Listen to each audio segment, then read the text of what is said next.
You have filed your ITR but later discovered a mistake? Now the question is, can you file it by filing a revised return? In many cases, yes. But here's the catch. There are certain practical cases where you are not allowed to file a revised return. In this video, we will cover about what is revised return, when can you file it, and most importantly, when you cannot file it. तो अब हम पढ़ने वाले हैं what is revise return. तो देखो, as per section number 139 sub section 1 क्या बोलता है, आपको अपना ITR ड्यू डेट से पहले भरना होगा। अब ड्यू डेट क्या है, 30th of November,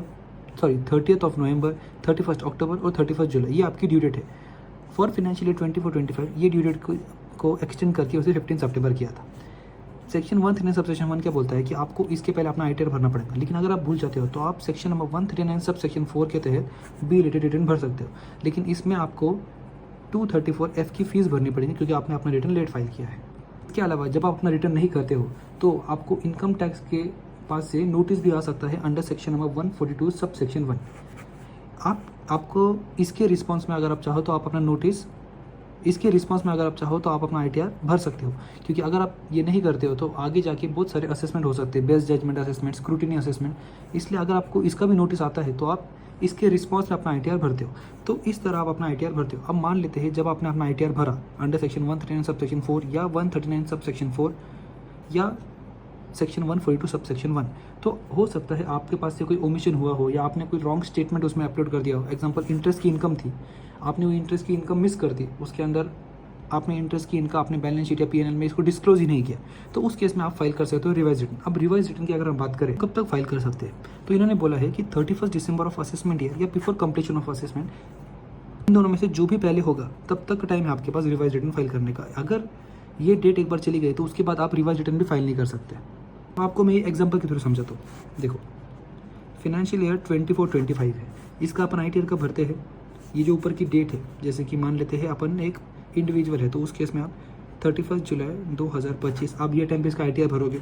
general case में अभी हम 15 सितंबर की डेट को कंसिडर नहीं कर रहे, आप इसका ITR ये टाइम तक भरोगे। अब इन्होंने क्या बोला, असेसमेंट ईयर 31/12/2025, आपके पास अगर आप ये डेट मिस कर देते हो, इसके बाद बी रिलेटेड रिटर्न भी फाइल नहीं करते हो या बी रिलेटेड रिटर्न फाइल करते हो उसमें कुछ एरर आता है, तो आपके पास टाइम है 31 दिसंबर तक। आप यहाँ तक, इस टाइम तक उसे एरर को रेक्टिफाई कर सकते हैं bye filing the revise return. अब हम बात करते हैं कि बिफोर कंप्लीशन ऑफ असेसमेंट का मतलब क्या है। देखो, जब आप इसमें अपना रिटर्न भरते हो तो उसके बाद क्या होता है, इनकम टैक्स का जो डिपार्टमेंट है वो क्या करता है, आपके रिटर्न को प्रोसेस करता है। प्रोसेस मतलब क्या, अगर कोई अरिथमेटिक एरर्स आया है या कोई इनकरेक्ट क्लेम है, कोई डिसअलाउंस है, आपने जो लॉस क्लेम किया है उसका, कोई एक्सपेंडिचर है जिसका डिसअलाउंस होना चाहिए था, या और कोई भी सेक्शन में आपको डिडक्शन नहीं मिलनी चाहिए थी लेकिन अगर आपने लिया है, तो उन सब का प्रोसेसिंग होता है और उसके बाद आपको एक इंटीमेशन दिया जाता है। अगर आप इस इंटीमेशन का रिप्लाई भी नहीं करते हो तो उसके बाद आपको नोटिस मिलता है और इस नोटिस के अगेंस्ट में आपके असेसमेंट खुल सकते हैं, जैसे कि स्क्रूटिनी असेसमेंट या फिर बेस्ट जजमेंट वाला असेसमेंट, ये आपके असेसमेंट खुलते हैं। क्या बोलता है, मान लो कि आपको नोटिस आया अंडर सेक्शन नंबर 142 सेक्शन 2 के अंदर आपको नोटिस आता है स्क्रूटिनी असेसमेंट, और उसके बाद उनका रिप्लाई आता है। अभी इनका प्रोसेस किस तरह चलता है, पहले वो आपको नोटिस देंगे, अगर आपने उसके नोटिस का रिप्लाई दिया और उसके अंदर सब कुछ स्पेसिफाई कर दिया तो ठीक है, लेकिन अगर आपने रिप्लाई दिया या वो सेटिस्फैक्ट्री नहीं लगा या आपने रिप्लाई ही नहीं दिया तो उसके बाद वो ऑर्डर इशू करते हैं और ऑर्डर के अंदर सीधा डिमांड की जाती है कि आपके ऊपर इतनी इतनी लायबिलिटी आई है प्लस पेनल्टी इंटरेस्ट वो सब आता है। एक बार ऑर्डर हो गया और आपका असेसमेंट कंप्लीट हो गया, उसको हम बोलते हैं before completion of assessment. Final assessment का ऑर्डर आया, उसका मतलब होता है कंप्लीशन ऑफ असेसमेंट। वो भी एग्जाम्पल के थ्रू समझाता हूँ कि किस तरह काम करता है। देखो, मान लेते हैं आपको जो ITR भरने का था, आपने अपना ITR भरा है 20 जुलाई 2025 को।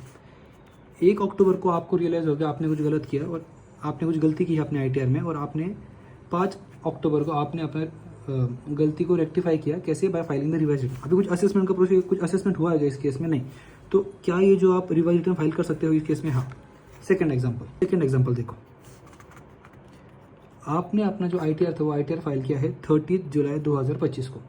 अभी जो इनकम टैक्स का डिपार्टमेंट है इसने आपको क्या किया, स्क्रूटिनी का एक नोटिस भेजा under section number 143 sub section 2। उसके बाद वो आपका पूरा जो असेसमेंट था, रिप्लाई दिया, वो सब प्रोसेस कंप्लीट हुआ और उन्होंने आपको फाइनल जो ऑर्डर था वो ऑर्डर इन्होंने आपको पास किया अंडर सेक्शन 143 सब सेक्शन 3 कभी 10 सितंबर को पास किया। अब 20 सितंबर को आपको मालूम पड़ा कि आपने अपने ITR में कुछ गलती की है, क्या अब आप रिवाइज कर सकते हो? इस केस में आप रिवाइज नहीं कर सकते हो। भले ही 31 दिसंबर अभी तक हुआ नहीं है, लेकिन आपका जो असेसमेंट है वो असेसमेंट कंप्लीट हो चुका है, तो विच एवर इज अर्लियर के हिसाब से आप इस डेट के बाद अपना ITR नहीं फाइल कर सकते। रिटर्न थर्ड एग्जांपल देखते हैं। आपने अपना ITR फाइल किया है 30 जुलाई 2025 को। 10 अगस्त को आपको नोटिस मिला अंडर सेक्शन 143 सब सेक्शन 2। आपको मालूम पड़ा कि आपने कुछ एरर किया है अपने ITR में 15 सितंबर को, और आपने लगेज रिवाइज रिटर्न फाइल कर दिया है 16 सितंबर को। अभी तक देखो, भले ही आपको नोटिस है पर क्या असेसमेंट अभी तक क्लोज हुआ है? नहीं। असेसमेंट क्लोज होने के लिए क्या चाहिए? अपने को ऑर्डर चाहिए। क्या ऑर्डर पास हुआ? अभी तक नहीं।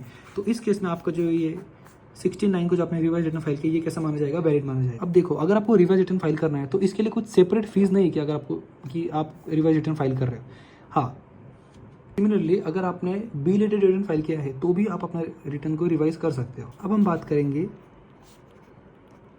Late filing fees and interest की।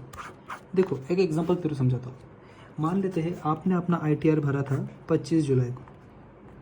अभी 30 नवंबर को आपको रिवाइज रिटर्न फाइल करना है। जब आपने अपना ITR भरा था 25 जुलाई को, तब आपने अपनी टैक्स की लायबिलिटी कितनी दिखाई थी? 10,000 रुपये की। अब आप रिवाइज रिटर्न फाइल कर रहे हो और यहाँ पे आप बोल रहे हो कि मेरी टैक्स लायबिलिटी 15,000 होनी चाहिए थी। मतलब 5,000 से आप अपनी लायबिलिटी को क्या कर रहे हो? इंक्रीज कर रहे हो। समझो, यहाँ पे आपने अपना ITR टाइम पे फाइल किया है, इसलिए आपको सेक्शन 234F की जो फीस है वो तो नहीं लगेगी, ठीक है। लेकिन 10,000 से 15,000 हो गया आपकी लायबिलिटी। तो अब भरना था 10,000, भरना था 15,000, आपने एक्चुअली भरा कितना? 10,000 का। तो 10,000 15,000 कितना परसेंट है? 66% है।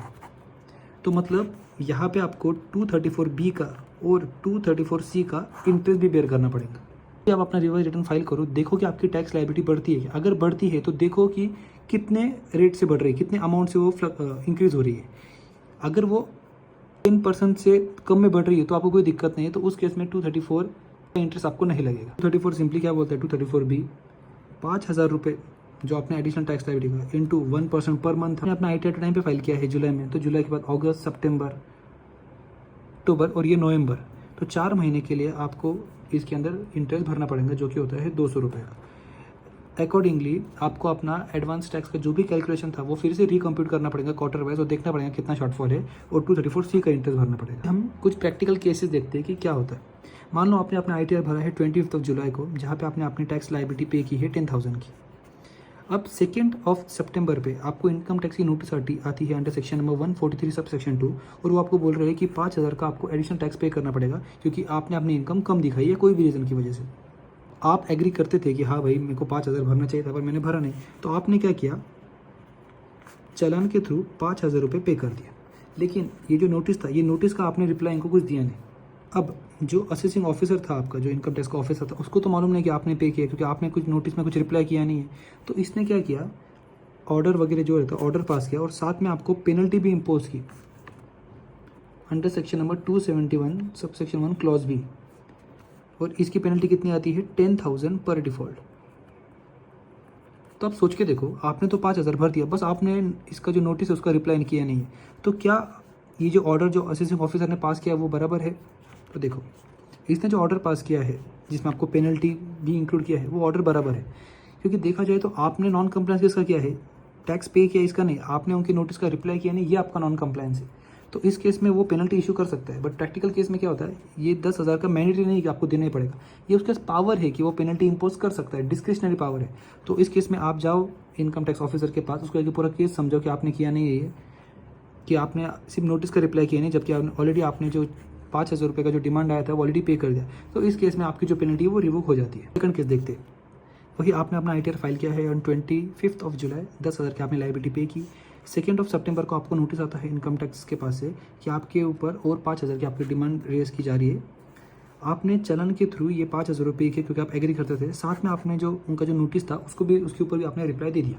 लेकिन आपने ये रिप्लाई देने के बाद आपका जो भी ITR था उसको रिवाइज नहीं किया। तो आपने रिवाइज क्यों नहीं किया? हो सकता है आपकी जो ड्यू डेट थी वो ड्यू डेट एक्सपायर हो गई हो, या हो सकता है कि आपकी ड्यू डेट अभी तक एक्सपायर नहीं हुई, फिर भी आपने रिवाइज रिटर्न फाइल नहीं किया। तो इस केस में आपको सजेशन यही रहता है कि आप रिवाइज रिटर्न फाइल करो। अब रिवाइज रिटर्न क्यों फाइल करना है? क्योंकि आगे जाके देखो, अगर आपने रिवाइज रिटर्न फाइल किया, इसका मतलब क्या है? हो सकता है आपके बैलेंस शीट या फिर PNL में कुछ इनकम के एक्सपेंसेस आपके चेंज हुई हो। अभी अगर आगे जाके 2 साल 3 साल बाद अगर आपको वापस असेसमेंट में नोटिस आती है कि आपकी जो बैलेंस शीट वगैरह वहाँ पे जो अमाउंट है और आपने जो रिटर्न में दिखा है वो अमाउंट मैच नहीं कर रही है, तो इस केस में वापस असेसमेंट खुल सकते हैं अंडर सेक्शन नंबर 147। तो इसलिए अगर आपकी ड्यू डेट एक्सपायर नहीं हुई है तो आप अपना रिवाइज रिटर्न जरूर फाइल कीजिए। प्लस आपका जो ITR है और जो आपने एक्चुअल में टैक्स पे किया है वो टैक्स का मिसमैच दिखेगा। इसके अलावा ऑडिट ट्रेल के भी आपको इश्यूज आ सकते हैं। ये जो सेक्शन है 147 ये क्या बोलता है कि इनकम टैक्स के जो ऑफिसर्स है वो 3 years from the assessment year इतने टाइम तक आपको नोटिस भेज सकते हैं।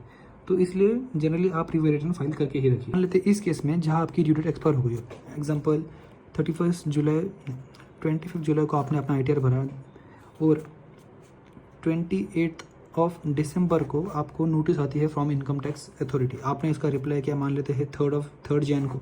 अब देखो ड्यू डेट तो उसकी 31 दिसंबर थी जहाँ तक आप अपना रिवाइज रिटर्न फाइल कर सकते थे। आपने तब तक फाइल नहीं किया क्योंकि आप तो असेसमेंट के अंदर ही थे ना।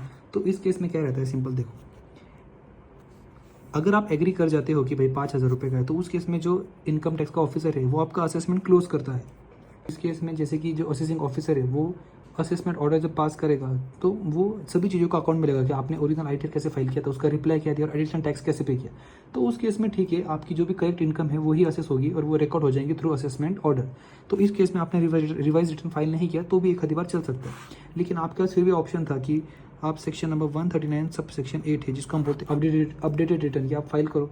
लेकिन इस केस में आपको एडिशनल टैक्स भरना पड़ता है अप टू 25% और 50%। तो इसलिए इस केस में आप ये जो रिवाइज रिटर्न है ये फाइल नहीं किया तो भी चल जाएगा। बात करते हैं कि अगर आपने अपना रिवाइज रिटर्न फाइल कर दिया और रिवाइज रिटर्न में भी आपने गलती कर दी, मतलब उसमें आपको मालूम पड़ा बाद में कि रिवाइज रिटर्न में ही मैंने कुछ गलती कर दी, तो क्या आप इसको फिर से रिवाइज कर सकते हो? यस, आप अपने रिवाइज रिटर्न को मल्टीपल टाइम्स रिवाइज कर सकते हो, तो इसमें कोई दिक्कत नहीं है। बट इंश्योर करना कि जो आपकी ड्यू डेट है लास्ट 31 दिसंबर वो पास नहीं होनी चाहिए। ओके, सो आई गेस अब आपको हर चीज़ समझ जाएगी अबाउट रिवाइज रिटर्न। अगर आपको कोई भी डाउट है तो आप बोल सकते हैं मुझे कमेंट्स में। Thank you.